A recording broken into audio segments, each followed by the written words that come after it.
தஞ்சை மாவட்டம் அகிலாண்டேஸ்வரி உடனுறை ஜம்புகேஸ்வரர் கோவில் கும்பாபிஷேகத்தை ஒட்டி நடைபெற்ற முளைப்பாரி திருவிழாவில் ஏராளமான பெண்கள் கலந்து கொண்டனர்.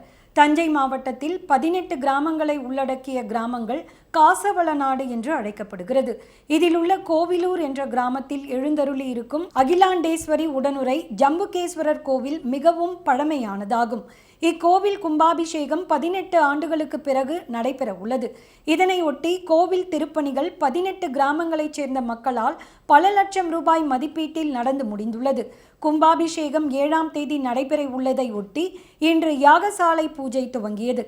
இதனை முன்னிட்டு கல்லணை கால்வாய் ஆற்றிலிருந்து புனித நீர் கலசம் யானை மீது வைக்கப்பட்டு யாகசாலை மண்டபத்திற்கு கொண்டு வரப்பட்டன.